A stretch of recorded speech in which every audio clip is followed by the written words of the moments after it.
Assalamualaikum warahmatullahi wabarakatuh. Perkenalkan, nama saya Erwin, mahasiswa Teknologi Pendidikan Universitas Negeri Makassar. Hari ini akan mempresentasikan tugas final mata kuliah Difusi dan Inovasi dengan judul hadirnya saluran televisi sunnah sebagai penguat karakter, etik, atau olah hati. Pada kesempatan ini, saya akan membahas mengenai 3 poin, yaitu yang pertama, pengertian saluran televisi sunnah. Yang kedua, nilai pendidikan karakter etik atau olah hati pada saluran televisi sunnah. Dan yang ketiga, proses ataupun tahapan adopsi inovasi saluran televisi sunnah. Yang pertama yaitu pengertian. Saluran televisi sunnah merupakan sebuah saluran televisi yang menyajikan sebuah tontonan dan diharapkan menjadi sebuah tuntunan dalam kehidupan beragama, bernegara, berbangsa, dan bermasyarakat, yang sejatinya hanya berpegang teguh kepada Al-Quran dan hadis dengan pemahaman Ahlus Sunnah wal Jamaah. Saluran televisi sunnah ini merupakan sebuah upaya membantu pemerintah dalam penguatan karakter masyarakat Indonesia, khususnya dalam dimensi karakter etik atau olah hati. Selanjutnya yaitu nilai pendidikan karakter etik atau olah hati pada saluran televisi sunnah. Sebenarnya banyak sekali pendidikan karakter dalam saluran televisi sunnah. Pada pembahasan ini saya akan membahas mengenai 6 pendidikan karakter etik olah hati pada saluran televisi sunnah. Yang pertama yaitu saluran televisi sunnah menayangkan program anak-anak sehingga dapat menumbuhkan jiwa spiritual sang anak sejak dini. Yang kedua yaitu banyak kisah-kisah inspiratif yang dapat dipelajari sehingga hati senantiasa mengingat Tuhannya. Yang ketiga, hal yang belum diketahui mengenai hukum Islam dapat ditanyakan melalui telepon interaktif sehingga senantiasa berjalan sesuai sunnah. Yang keempat, upaya pewarisan nilai-nilai luhur dari satu generasi salaf ke generasi selanjutnya atau dari generasi kelompok ke kelompok lainnya.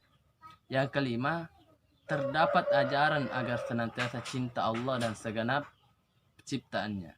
Dan yang keenam, program yang menumbuhkan kesadaran sebagai makhluk Tuhan.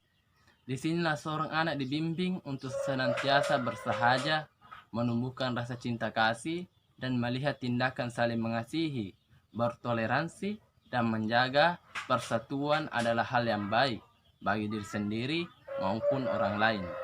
Selanjutnya yaitu tahapan adopsi inovasi pada saluran televisi sunnah. Yang pertama yaitu tahap pengetahuan atau knowledge stage. Pada tahap ini seseorang belum mengetahui mengenai sebuah informasi mengenai inovasi. Kemudian mencari tahu ataupun menemukan sebuah inovasi, entah itu pada media elektronik, media cetak, dan lain-lain. Contoh konkretnya yaitu saya menemukan sebuah inovasi saluran televisi sunnah pada media sosial. Kemudian yang kedua, tahap kedua yaitu persuasion stage atau tahap bujukan. Pada tahap ini seseorang telah mengetahui informasi tentang inovasi. Seseorang akan mengukur keuntungan yang akan ia dapat jika mengadopsi inovasi tersebut secara personal. Contoh, setelah saya mengetahui bahwa ada saluran televisi sunnah, kemudian mencari tahu informasinya, dan hal itu membuat saya tertarik. Tahap ketiga yaitu decision stage, tahap keputusan. Dalam tahap ini, seseorang membuat keputusan akhir apakah mereka akan mengadopsi ataupun menolak sebuah inovasi. Namun bukan berarti setelah melakukan pengambilan keputusan ini lantas menutup kemungkinan terdapat perubahan dalam pengadopsian tersebut. Contohnya yaitu saya memutuskan untuk menggunakan saluran televisi sunnah dengan cara mencari tahu bagaimana cara menambahkan pada televisi saya. Tahap keempat yaitu tahap implementasi atau implementation stage. Pada tahap ini, seorang individu ataupun kelompok yang telah memutuskan untuk mengadopsi sebuah inovasi akan menerapkan inovasi tersebut pada kehidupannya. Contoh, setelah saya mengetahui cara menambahkan saluran televisi sunnah pada televisi saya pun menambahkannya kemudian menggunakannya. Kemudian tahap terakhir, confirmation stage, yaitu tahap konfirmasi. Setelah sebuah keputusan dibuat, maka seseorang akan mencari pembenaran atas keputusan mereka. Apakah inovasi tersebut diadopsi ataupun tidak. Seseorang akan mengevaluasi akibat dari keputusan yang mereka buat, tapi tidak menutup kemungkinan seseorang yang telah menolak sebuah inovasi akan berubah pikiran, kemudian menerima inovasi tersebut setelah melakukan evaluasi.